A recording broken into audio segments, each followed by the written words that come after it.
from the latest crop of India's under-19 batches was Yashasvi Jaiswal. A wonderful tournament he had in that under-19 World Cup, along with, of course, Ravi Bishnoi. So he'll be looking to capitalize on that. He's a big innings player and he'll want to get a big one. But let's quickly fast forward. We're getting everything upside down here. Fast forward to the evening game. We may not have too much time to chat about it between two games. So we thought we'd throw you a little bit of a discussion about a couple of key players, one from each team. It's Kolkata versus Delhi. I'm going to come to Delhi first and Prithvi Shaw, Shaun Pollock.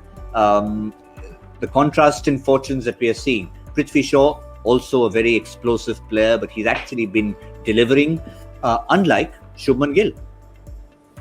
Yeah, I mean, I saw that one innings of Shubman Gill when he started the tournament. I thought, sure, this is going to be it. With the international experience that he gathered over the off-season. I love him. I think his technique's fantastic. But Prithvi Shaw has really been a sensation for Delhi. Wasn't at his best last year, would have had a point to prove.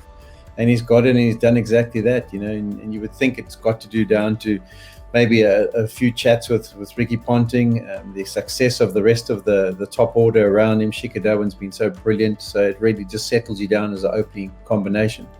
But I think he would have been secretly determined to get out there and play. And I just love the way he's a bit of a pocket rocket, isn't he? He goes out there and gives it a good whack at the top of the order. And some of the shots he plays are just spectacular. Just still remember that beautiful straight drive he played in the last game where it absolutely went like a tracer bullet back past the bowler. So, yeah, there's no doubt that the pressure is taken off teams at the top of the order if your guys are getting runs. And Prithvi Shaw and Shikhar Dhawan are doing that. And Kolkata are struggling because their guys aren't going. After that first game, or first few games where Raina and Gill were going, they haven't managed to match it since. And they'll be wanting him to find form because the way he plays is just good.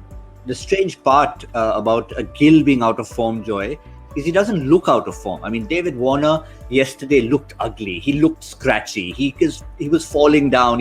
It just didn't look right. But even when Gill makes a very refined two, he looks good while making that. The question is, how does he score some more runs? Look, I agree with you. He stands tall. When he hits the ball, it really stays hit. He hits the sixes. Notice one thing. He's finding the fielder way too often. It happens to players once in a while. They get just stuck.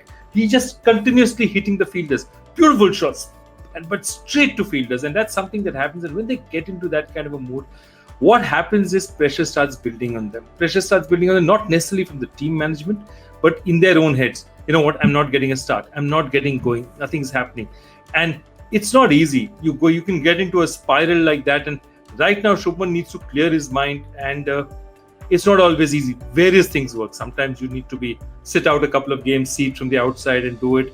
I don't think Calcutta has the ability or the kind of replacements out there for them to try anything like that. They'll just have to play through this with these three kids at the top of the order. But again, I feel Shubman is a class player. I think the only thing that I find always a bit dodgy about him in this particular situation is shot selection.